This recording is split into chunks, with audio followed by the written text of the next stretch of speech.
হুমায়ুন কবিরকে আমি 5 বছর টাইম দিলাম, 5 বছর টাইম দিলাম, উনি ব্রিগেডে মিটিং করতে পারবে না। হুমায়ুন কবির ভাইকে বলবে একটু ভুল বকাটা কম করতে। উনি একটু ভুল বকছে, উনি মুখ্যমন্ত্রী হবে, এ হবে, বলছেন কেন? হুমায়ুন কবির সম্বন্ধে বলতে গেলে আমার অনেক বাজে বাজে কথা বের বলবে, হ্যাঁ অনেক বাজে বাজে কথা বলবে। আমি হুমায়ুন ভাইকে বলবো মানে যেসব কথাগুলো বলবেন সেসব কথার মূল্য থাকে। সম্ভব নয়, আমি 1 বছর নয় 5 বছর টাইম দিচ্ছি।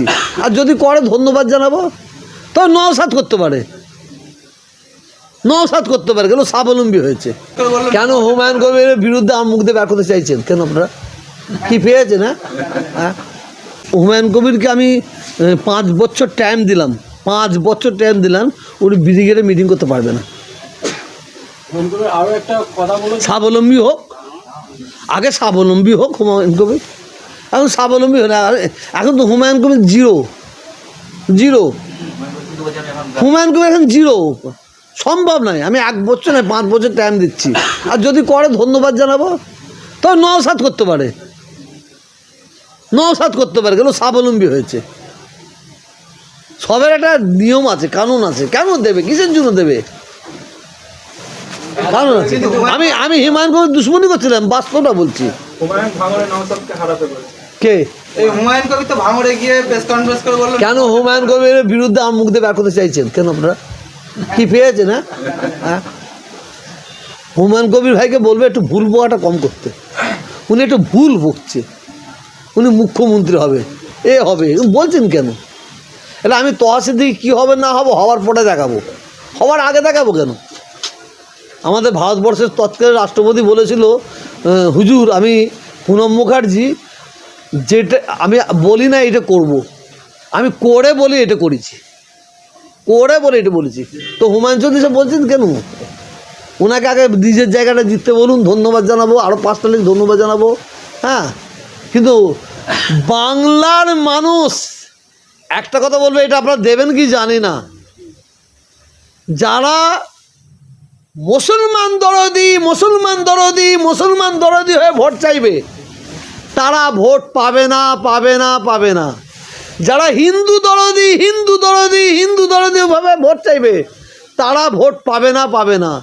যারা হিন্দু মুসলমান সবাইকে নিয়ে বুকে নিয়ে ভোট চাইবে, কাজ করবে, তারাই ভোট পাবে।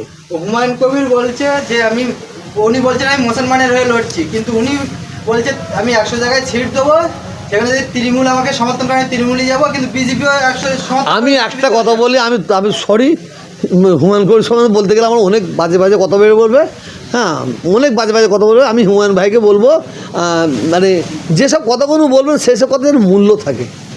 আসসালামু আলাইকুম রহমতুল্লাহ বারকাতু। সর্বপ্রথমে ভারতের দ্বিতীয় মুসলিম তীর্থভূমি ফুরফুরা দরবার শরীফ থেকে 2026-এ এবারে যেসব হাই সাহেব ভাইয়েরা হজ পাকে যাবেন তাদের নিয়ে আমি 2-1টা বক্তব্য রাখতে চাইছি। আমরা দেখেছি বিভিন্ন জেলায় কিছু মানুষ আছে যারা লিল্লাহিয়াত আল্লাহর রাস্তে হাজী সাহেবদের খেদমত করেন এবং তাদের এলাকায় হাজী সাহেবদের ডেকে নিয়ে হজের করণীয়টা কি, মক্কা শরীফে মদিনা শরীফে যাবেন হজ করতে, তার করণীয় কি, সেই শিক্ষা সুন্দরভাবে তারা দেন। এবং হজ কমিটিরও কিছু মানুষ তানাদের এখানে এসে তানারাও বক্তব্য রাখেন।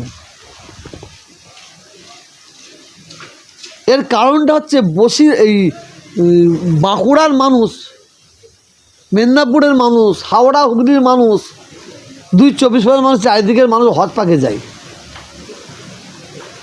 তাদের সুবিধার্থের জন্য যে যার এলাকায় হজ ক্যাম্প করে হাজী সাহেবদের খেদমত করার জন্য কিছু সংস্থা মানুষ তারা এই ব্যবস্থা করে থাকে। কিন্তু এবছরে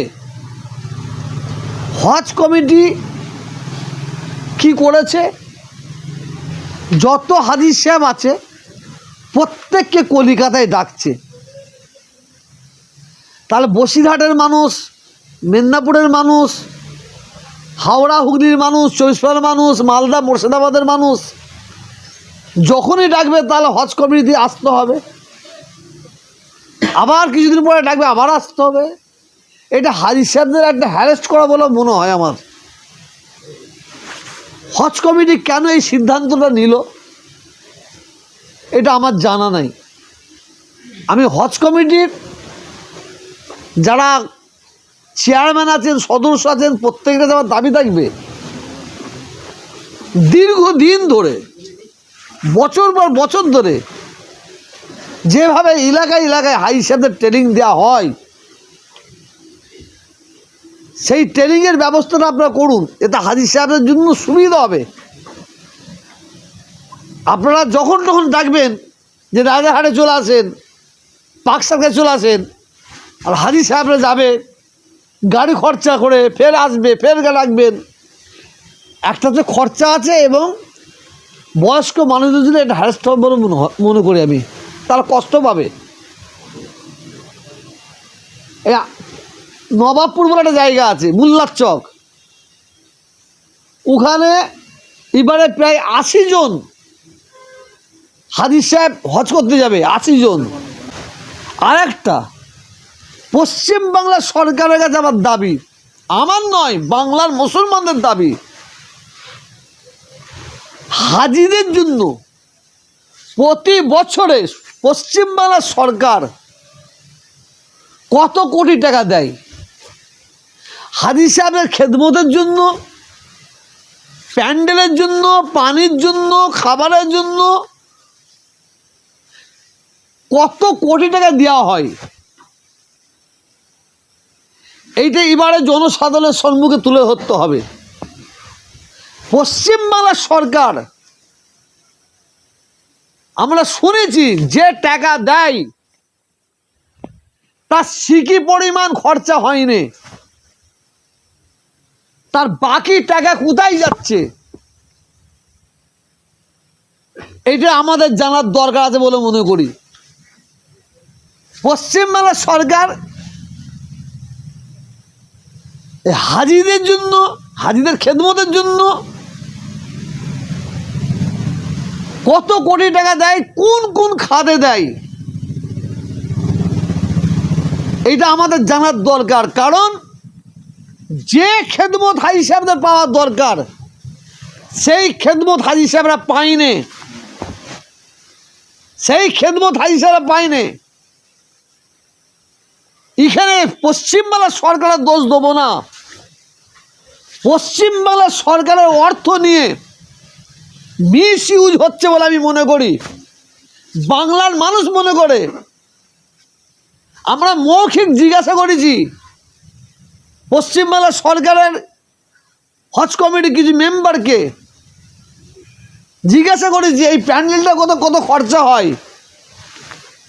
আমাদের কোটি, 1 কোটি 1.5 কোটি টাকা বলে খরচা হয়, কিন্তু আমরা প্যান্ডেল করে, আমরা প্যান্ডেল সম্পর্কে যে জ্ঞান আছে, যেটা 1 কোটি টাকা হিসাব দেয় সেটা 10 লক্ষ টাকা 20 লক্ষ টাকায় হয়ে যাবে। বাকি টাকা কোথায় যায়? যার জন্য পশ্চিমবাংলার সরকার হাজিদের জন্য যাতে কোনো কষ্ট না হয়, থাকার জন্য, তাদের পিচ্ছাপ পায়খানার জন্য, সব দিক দিয়ে কোনো অসুবিধা যাতে না হয়, পশ্চিমবাংলার সরকার কোটি কোটি টাকা দেয়, কিন্তু সেই টাকা মিস ইউজ হচ্ছে, সেই টাকা খরচা হচ্ছে না।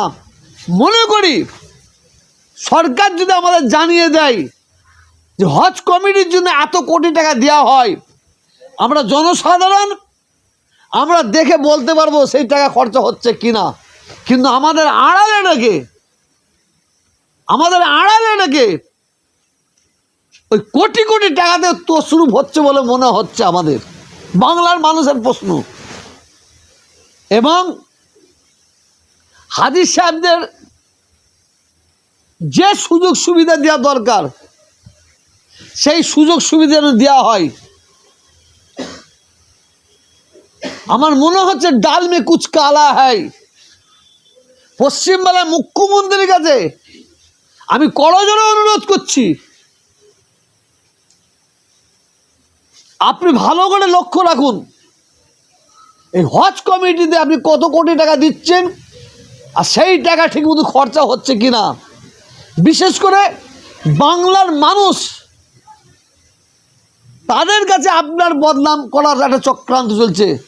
কি, পশ্চিমবাংলার সরকার হাজী সাহেবদের খেদমত করার জন্য একদম নিম্নতম অর্থ দিচ্ছে, এই করেছে, কিন্তু আপনি নিম্নতম অর্থ দেননি।